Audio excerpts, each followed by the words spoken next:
I ain't finna just put it on no man. It's our responsibility to have discernment. And a lot of people in this hookup culture lack discernment. You knew that that plate wasn't good for you and you still decided to eat off that plate.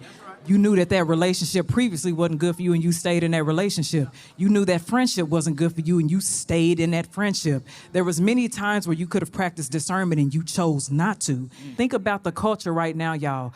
Hooking up, sex, sexual immorality, lust. You can't think straight because you laying with each and every person who gives you an opportunity to lay with them. That's the reason why your spirit is weak. That's the reason why your spirit is fragile. You're not sensitive to the Holy Spirit. You're not sensitive to it because you are constantly being distracted by other things. You're not practicing discernment. And you're the reason why you keep on going through the same situation, why you keep on hurting yourself, why you keep on being in the same cycle because you're not a cycle breaker. Pray for discernment.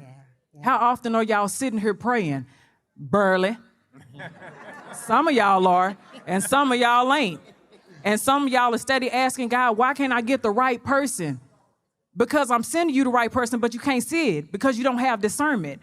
I've been sending you the right person. I've been telling you what to do. I've told you to stay off of social media. I told you to stop entertaining those DMs. I told you to stop responding to your ex and you didn't listen to me. You didn't discern the spirit. I've told you many a times before and you still didn't listen. A lot of times you fall in the same cycle because you're disobedient. Acknowledge that. We want to talk about the hiccup culture. A lot of that is disobedience.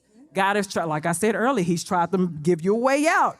You chose not to because the spirit that's operating in those very people that you complain about is the spirit that's operating in you. And until you find a way to be delivered from that, you're going to be in that same situation, in that same hookup situation, having sex with the same spirit over and over and over again. And the spirit don't enter you just between your legs. It entered when you engaged in that conversation. When you were not supposed to. It entered when you hooked up with somebody at the bar that you weren't supposed to. It entered when you decided to go to the club when you weren't supposed to. It entered when you came into these rooms without discernment and you were supposed to have some discernment. It entered when you decided that you wanted to get drunk and you weren't sober-minded. So a lot of times it's because of the practices that you have. Make better habits, have better routines, and you'll get out of that cycle.